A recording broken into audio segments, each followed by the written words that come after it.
Hi guys, it's Leanne here, and today on my channel I'm going to be rating books I read in senior year. Let's just get started. Baby, so go! The first one I read in senior year was It's Always the Husband, and I'm gonna read the back for you guys just to give you a little summary. Kate, Aubrey, and Jenny first met as a college roommates and soon became inseparable. Despite being as different as three women can be, Kate was a beautiful, wild, wealthy, damaged. Aubrey, on a financial aid, came from a broken home and wanted more than anything to distance herself from her past. And Jenny was a striver, brilliant, ambitious, and determined to succeed. As an unlikely friendship formed, the three of them swore they would always be there for each other, but 20 years later, one of them is standing at the edge of a bridge and someone is urging her to jump. How did it come to this? Kate married the gorgeous party boy, Aubrey married up, and Jenny married the boy next door. But how can these three women love and hate each other? Can these feelings strongly lead to murder? When one of them dies under mysterious circumstances, will everyone assume, as is often the case, that it's always the husband? The suspenseful, absorbing novel that examines the complexities of friendship, It's Always the Husband, will keep readers guessing right up to the shocking conclusion. Last sentence that I just stated is true. I was on my toes and I literally was almost late to multiple different classes because of this book. So that's that one. It was a really good book. So this one is a little weird and mysterious, and I really liked it. It was kind of crazy and all over the place, but this one is The Wives. Imagine that your husband has two other wives. You never met the other wives.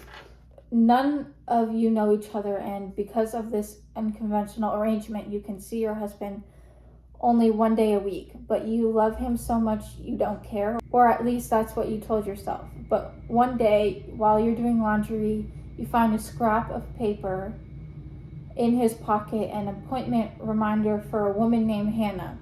Do you just know it's another of the wives? You thought you were fine with your arrangement, but you can't help yourself. You track her down under false pretensions. You strike up friendship. Hannah has no idea who you really are. Then Hannah starts showing up to coffee dates with telltale bruises, and then you realize she's being abused by your husband, who of course is also your husband, but you never known him to be violent ever. Who exactly is your husband, and how far would he be willing to go to find out? And who is his mysterious third wife? This one, it was very weird, to say the least. It was very, very weird. I thought it was kind of creepy weird, but not like Halloween creepy weird. I thought it was just right. So the next book is the Paranoid, and this was actually, I think, the biggest book that I read in senior year. It took me a good 3 weeks-ish, maybe 4 weeks. This was a big book though. There are people in Edgewater, Oregon who think that 20 years ago, Rachel Ganston got away with murder. Rachel still has no idea how a foolish teenage game turned really deadly, or who replaced her soft pellet airgun with a real weapon. When a figure leaped out at her from the darkness, she fired without thinking. Too late, she recognized her half-brother Luke and saw blood blooming around his chest. Despite counseling, Rachel's horrifying dreams about that night continued. Her anxiety contributed to her divorce from Detective Cade Ryder, though he blames himself too. But as Rachel's high school reunion nears, she feels her imagination playing tricks, convincing her that objects in the house have moved, that there's a hint of unfamiliar cologne in the air, that someone is tailing her car. watching her home. She's right to be scared as connections surface between a new string of murders and Luke's death. Rachel realizes there's no escaping the past and the truth may be darker than her worst fears. This one actually took me a while. I started to lose interest. The book does start out a little slow, but I am glad that I really finished it because the next 3 books were really good. I mean, they're all really good books. But again, I like thrillers if you haven't noticed. This one is That's Not What Happened. It's been 3 years since the Virgil County High School massacre. 3 years since my best friend Sarah was killed in the bathroom stall during the mass shooting. Everyone knows Sarah's story, that she died proclaiming her faith, but that is not true. I know because I was with her when she died. I didn't say anything then, and people got hurt because of it. Now Sarah's parents are publishing a book about her, so this might be the last chance to set the record straight. But I'm not the only survivor with a story to tell about what did and didn't happen that day. Except Sarah's martyrdom is important. A lot of people who don't take kindly to what I'm trying to do. And the more I learn, the less certain I am about what's right. I don't know what will be worse, the guilt of staying silent or the consequences of speaking up. This one actually, it was okay. It wasn't terribly bad, but it wasn't the type of thriller that I was expecting it to be. But like I said, it was still a pretty good book considering I haven't had a bad book yet that I have completely finished front to back. The next one, oh my god, when I tell you this one has to be my number one. This one, when I write the books, this one will be my number one. I loved it and I was so sad when I finished reading it because it always had me on my toes and the ending was not what I was expecting at all. I can tell you that much. If he had been with me, everything would have been different. Autumn and Finn used to be inseparable, but then something changed, or they changed. Now they do their best to ignore each other. Autumn has her boyfriend, Jamie, and her close-knit group of friends. Finn has become that boy at school, the one that everyone wants to be around. That still does not stop the way Autumn feels every time she and Finn cross paths, and the growing, nagging thought that maybe things could have been different. Maybe they should be together. And as time passes, Autumn realizes she might not get another chance to make things right before it's too late. Like I said, this one was my favorite. On God, nothing can change that book about me, or the way I think about that book. A Good Girl's Guide to Murder. Now, I think I've seen a few people, I think I've seen Megan and Sierra read this book. I do have the second one that I'm currently reading at the moment, but this is the last one that I finished senior year. So, this is a story of an investigation turned obsession. Pretty unpopular high school senior Andy Bell was murdered by her boyfriend, Sal Singh, who then killed himself. It was all anyone could talk about. And 5 years later, Pip sees how the tragedy still haunts her town. Now a senior herself, Pip decides to re-examine the closed case for her final project. At first, just cast doubt on the original investigation, but soon she discovers a trail of dark secrets that might actually prove Sal innocent. And the line between past and present begins to blur. Someone in Fairview does not want Pip digging around for answers, and now her own life might be in danger. Now, this is the second book, obviously, that I'm reading. That one was actually really good. It started off a little bit slow, like most of the... Sorry, the books almost fell. It started off a little slow, like all of these books did, except for my top favorite, if he had been with me. Going to, I think I'm gonna put these in order as well. So I started out with the cousins. Now, I'm gonna read it to you and then I'll explain why that I never got to finish it. So Millie, Aubrey, and Jonah's story are cousins, but they barely know each other, and they never even met their grandmother. Virgin reclusive, she disinherited their parents before they were born.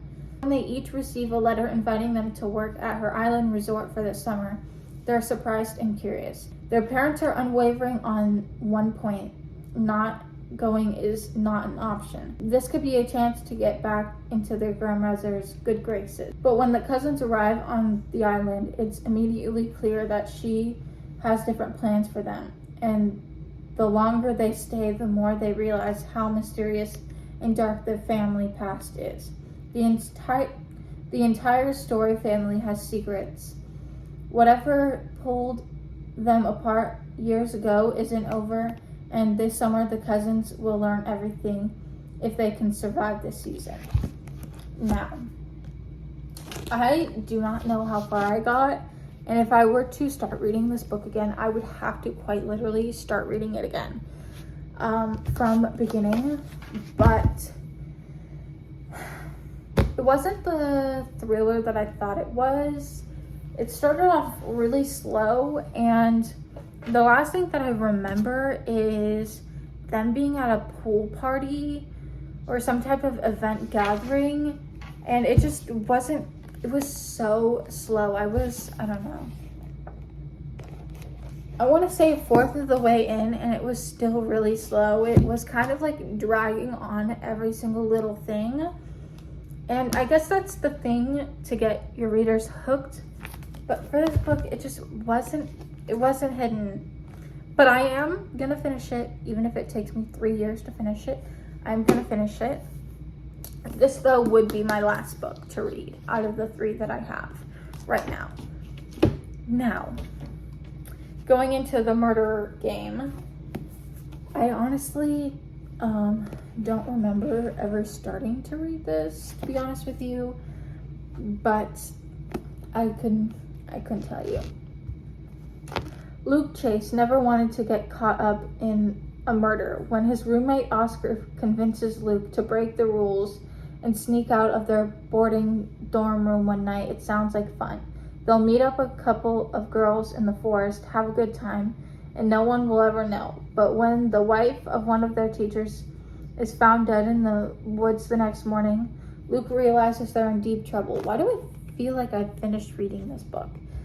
Instead of admitting where they were, the group of people decide to solve the mystery on their own. But with so many suspects, will they be able to catch the killer before the killer catches them? I can't really tell you guys if I finished it because I don't remember finishing it, but there's a point in me telling me that I do remember finishing it. But if I didn't finish it, it was probably because I had just gotten out of high school. Obviously, I couldn't really read this one because this one was the first one that I bought. I started really working a lot, and then I just never got around to really feel like reading again until just recently. So that's the reason on this book. So I am currently reading this one. I am about, I don't know, a fourth of the way in, and Pip is not a detective anymore. With the help of Ravi Singh, she released a true crime podcast about the murder case they solved together last year. Though the podcast went viral, Pip insists that her sleuthing days are behind her. But when someone she knows goes missing, Pip has no choice but to investigate.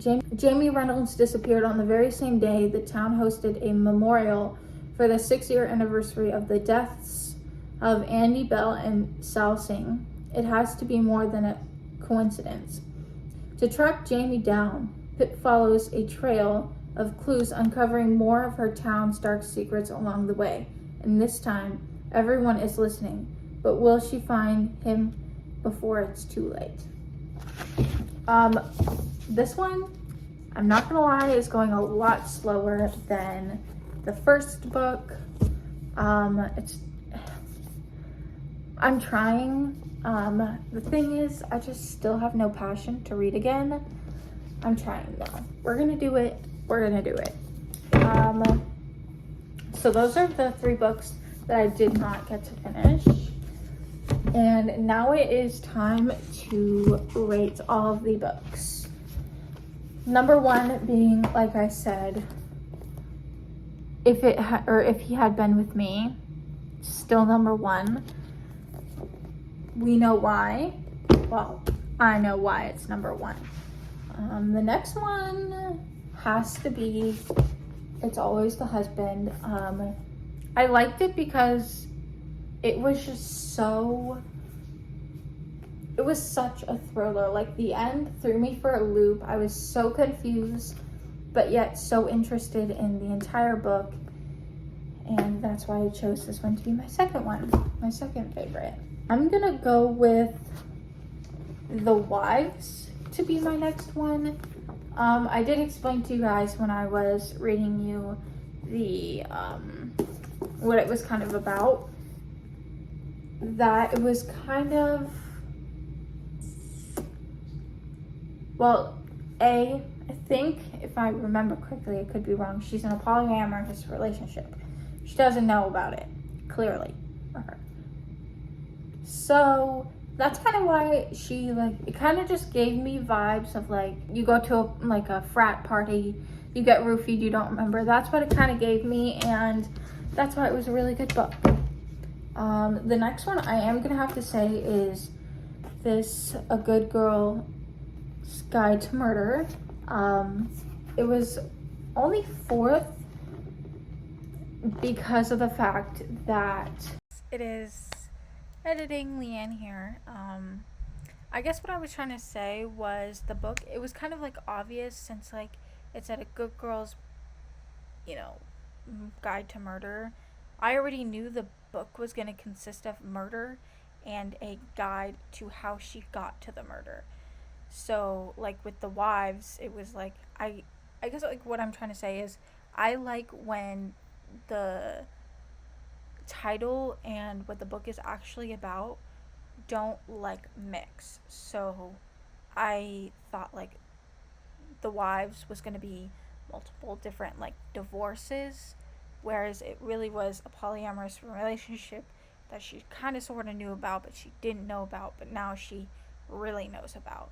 That's what I thought, and that's why it was the 4th, because I already knew what was going to happen, if that makes sense. I love you guys, and I'll see you guys in my next video. That's why this one was number 4, but it was still really good, and I do recommend you guys reading all of these books. I'm gonna put this one 5th. Oh, okay. So this one is 5th. This was about the mass shooting. Honestly, I'm not gonna lie, this one is 6th because I just really did not like it. It was okay, and I did get to finish it, and I'm really proud that I did finish it, but this one was a lot better than this one, in the sense of like they still weren't really good books for me. Like, I wasn't really completely interested the entire time, but this one had a lot more, I guess, thriller. Like, you weren't expecting that type of vibes. Rather, this one being, they still had thriller moments, like, wow, I wasn't expecting it, but it just wasn't the type of thriller that I like to read, if that makes sense. I really hope you guys enjoyed this video. Like, subscribe, give it a big thumbs up, and I will see you guys in my next video.